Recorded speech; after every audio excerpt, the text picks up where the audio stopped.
Hello दोस्तों, aware IAS YouTube channel पर आपका स्वागत है। तो यूपीएससी प्रीलिम्स के रिजल्ट को लेकर के और कट ऑफ को लेकर के चर्चाएं गर्म है। तो कट ऑफ को लेकर के जो भी आइडियाज़ लोग लगा रहे हैं, कुछ लोग तो कह रहे हैं कि कट ऑफ उतनी कम नहीं जाएगी जितना लोग अंदाज़ा लगा रहे हैं, और कुछ लोग बता रहे हैं कि कट ऑफ कम जाएगी। सीधे हवा में बात करने से तो क्या फ़ायदा। हम कुछ एक फैक्ट्स देखते हैं कि इस एग्ज़ाम में कौन कौन से कारण हैं जिन्होंने यूपीएससी के प्रीलिम्स को प्रभावित किया है। अगर ये सभी कारण कट ऑफ कम करने वाले दिखाई देंगे तो कट ऑफ कम हो जाएगी, और अगर ये सभी कारण कट ऑफ बढ़ाने वाले दिखेंगे तो फिर कट ऑफ कम नहीं होगी, बढ़ेगी।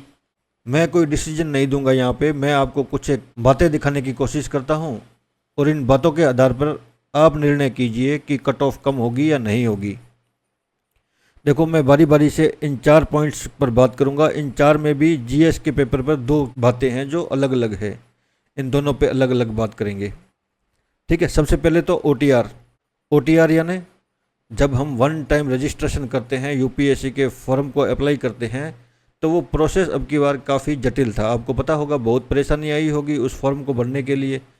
तो इसका मतलब तय है कि ऐसे भी लोग होंगे जो अच्छे कैंडिडेट होंगे लेकिन वो फॉर्म अप्लाई नहीं कर पाए होंगे। ऐसा मैं क्यों कह रहा हूँ कि 2025 में देखिए, यूपीएससी के फॉर्म भरने वाले जो लोग थे वो थे 9,37,000 लोग। 2025 में 9,37,000 लोगों ने फॉर्म भरे थे। अब की बार 2026 में देखिए, केवल 8,19,000 लोगों ने फॉर्म भरे हैं, यानी कि 1,20,000 या 1,20,000 लोगों ने कम फॉर्म भरा है। तो इसका मतलब क्या है, बहुत से लोग 1,20,000 में ऐसे होंगे जो जीएस में हो सकता है स्कोर करने वाले हों 100 प्लस, हो सकता है 90 प्लस, इस तरह से स्कोर करने वाले लोग थे और वो हो गए हैं बाहर। तो यह किस प्रकार से प्रभावित करेगा कट ऑफ को, ये आप निर्णय लीजिए। दूसरा है, यूपीएससी के एग्ज़ाम प्रोसेस में अब की बार एक बदलाव किया गया है। आपको पता है, आईएएस और आईएफएस के लोग हैं वो इस बार यूपीएससी के एग्ज़ाम में अप्लाई नहीं कर सकते। और आपको पता है कि ये कैडर वगैरह को चेंज करने के लिए अप्लाई करते थे, और यह क्योंकि मेंस एग्ज़ाम में टॉपर रहे हैं तो इनका नॉलेज का लेवल भी अच्छा होता है। और अब की बार ये एग्ज़ाम दे नहीं पाएंगे, एग्ज़ाम नहीं देंगे तो फिर कट ऑफ पे क्या प्रभाव पड़ेगा आप बताइए। क्योंकि ये पहले से ही हमारे को टॉपर दिखाई दे रहे हैं, तो इनके नॉलेज का लेवल तो कम है नहीं। अगर नॉलेज का लेवल अच्छा है तो ये तय है कि यह अच्छे नंबर लाने वाले लोग हैं, और इनको यूपीएससी ने पहले से ही अलग कर दिया है कि आप एग्ज़ाम नहीं दे सकते। दूसरा है, इनसे थोड़े कमज़ोर होंगे, मान लिया कमज़ोर तो क्या होंगे, अच्छे लोग हैं आईपीएस भी, लेकिन रैंकिंग में ये आईएएस और आईएफएस से नीचे रहते हैं, तो इस हिसाब से आईपीएस भी है।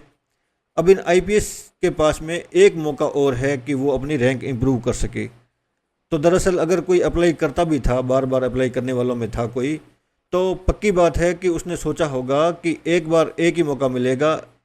तो हो सकता है जब तक ये रूल आया तब तक उन्होंने तैयारी नहीं की होगी, या फिर तैयारी कमज़ोर रही होगी, और अगर तैयारी की भी है तो उनको लगा होगा कि मेरी तैयारी है वो अप्रोप्रिएट नहीं हो पाई है, उतनी अच्छी नहीं हो पाई है कि मैं इस बार रैंक इम्प्रूव कर पाऊँ। क्योंकि मौका एक ही है, तो पूरी कोशिश होगी उनकी कि मौके को ऐसे इस्तेमाल किया जाए कि फाइनली रैंक इम्प्रूव हो।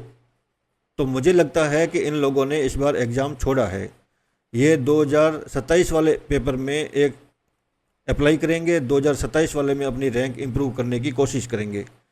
तो 2 कारण हो गए कि एक आईएएस आईएफएस जो वैसे भी यूपीएससी मेंस के टॉपर हैं, अच्छा नॉलेज होता है, वो बाहर हो गए, और ऊपर से आईपीएस को एक ही मौका मिलने वाला है, तो वो सोचेंगे कि हम तब अप्लाई करें जब हमारी तैयारी मुकम्मल हो। तैयारी थोड़ी सी भी कमज़ोर रहेगी तो वो संभावना पूरी है कि वो अप्लाई ही नहीं करेंगे।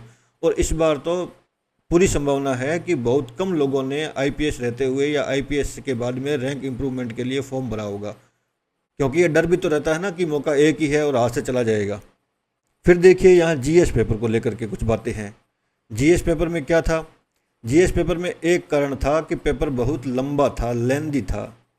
तो बहुत से लोग हैं, एक्सपीरियंस्ड लोग हैं जिनको मैं जानता हूँ, उन्होंने बताया है कि पूरा पेपर पढ़ने का टाइम नहीं था। यानी कि पूरा पेपर अगर पढ़ नहीं पाओगे तो क्वेश्चन सोल्व करना तो फिर बात की बात है। अगर पहले पूरा पेपर तो पढ़ें, उसके बाद में कोई क्वेश्चन सोल्व करने की बात आएगी। तो इस हिसाब से देखें तो अगर 5 क्वेश्चन भी अगर एवरेज तौर पर सभी लोग नहीं पढ़ पा रहे हैं, तो ये 5 क्वेश्चन तो है ही नहीं, 95 क्वेश्चन हो गए एक तरह से। जो 5 क्वेश्चन आए वो टफ की कैटेगरी में आ जाएंगे, तो टफ की कैटेगरी में क्वेश्चंस की संख्या बढ़ गई है। ठीक है, पेपर लंबा था, यह कट ऑफ को गिराने में बड़ी भूमिका निभाएगा, देखना। दूसरा कारण जीएस के पेपर में यह है कि इस बार प्री में जो क्वेश्चन पूछे गए हैं वो थोड़े से अजीब प्रकार के हैं। अजीब प्रकार के कैसे कि इनमें एक तो एथिक्स भी शामिल कर दिया गया है। एथिक्स को लोग तैयार करके जाते नहीं हैं। बहुत से लोग होंगे जो बाकी सब्जेक्ट अच्छे से पढ़ के गए होंगे, जो प्रीलिम्स में कन्वेंशनली यानी पारंपरिक तौर पर पूछे जाते हैं, लेकिन एथिक्स अभी तक बहुत से लोग प्री होने के बाद में पढ़ते हैं मेंस के लिए। उन्होंने पढ़ा नहीं होगा, तो एथिक्स के वो 2 क्वेश्चन हैं वो भी इनको बाहर करने वालों में योगदान देगा। एथिक्स के अलावा भी आप क्वेश्चन देखोगे तो बहुत लंबे लंबे थे, और एवरेज तौर पर माना जाता है कि जो दिमाग है वो 8 सेकंड के लिए कॉन्सेंट्रेट कर सकता है। यानी कि ये 8 सेकंड के लिए आप पढ़ोगे कुछ चीज़ें, तो 8 सेकंड तक जो भी पढ़ा एक साथ दिमाग में रख सकते हो। उसके बाद की जो चीज़ें होगी वो आप अगर पढ़ने की कोशिश करोगे तो ऊपर वाली चीज़ों को भूल जाओगे। तो इस तरह से एक पेज में एक क्वेश्चन, लंबा क्वेश्चन बनाया था, तो वहाँ पर भी कंसंट्रेशन लोगों का कम होने के कारण क्वेश्चन गलत हुए हैं। एक बड़ा कारण है वो है सी सेट।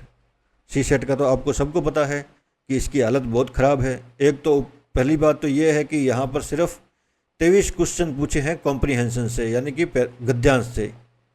गद्यांश के केवल 23 क्वेश्चन हैं, और बहुत से लोग हैं जो गद्यांश के ऊपर सी सेट पास करने के लिए निर्भर रहते हैं।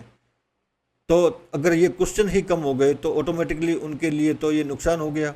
और हम देख भी रहे हैं कि 50 से लेकर के 60 नंबर वाले बहुत लोग हैं, लेकिन यह जो बैरियर है 66 का, इसको क्रॉस करने वाले बहुत कम लोग मिल रहे हैं।